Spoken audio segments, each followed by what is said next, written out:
This cop came to a DUI checkpoint. He hadn't been drinking, but he was freaking out because he'd just accidentally killed someone. He had a body in his trunk. The cop told him to get out and open his trunk for a routine check. The guy played it cool and said he was also a cop but forgot his badge. The officer wasn't buying it. The man got mad and got out to argue. Then the sergeant walked over. The officer said the guy was acting sketchy. Wouldn't open his trunk and his windshield was cracked. The man said he was Detective Brian from Homicide heading to the morgue, but the sergeant said the morgue was the other way. Brian was acting suspicious. He could only give his badge number, but he was so nervous he missed a digit. This made them even more suspicious. When he turned around, the cop was about to open his trunk. He rushed over and tackled him. Everything went crazy. The sergeant pepper sprayed Brian. After checking, Brian really was a detective. Brian chewed them out and drove to the morgue. At the entrance, his daughter came running up with a toy soldier. Brian went inside and looked at his mother one last time. They closed the coffin. That's when Brian noticed the air vent and looked up at the ceiling. He came up with the perfect plan.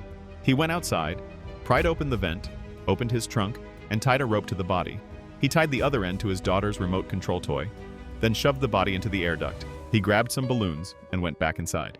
First, he blocked the ceiling camera with balloons, then locked the door.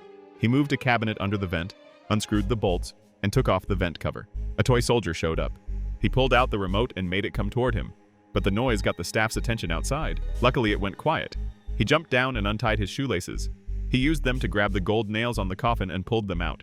When he got to the last nail, his shoelace snapped. He was running out of time, so he yanked it out with his hands. Finally got the coffin open. But the staff outside heard the nail drop and got scared. She ran to tell her boss. The soldier reached the right spot. He grabbed the toy and pulled the rope, lowering the body down. He put it in his mother's coffin and closed the lid fast. Just then, he heard the manager's footsteps.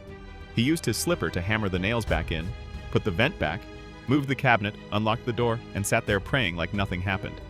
But then a phone started ringing. He put his ear to the coffin and realized it was the dead guy's phone. He totally panicked. The manager was at the door.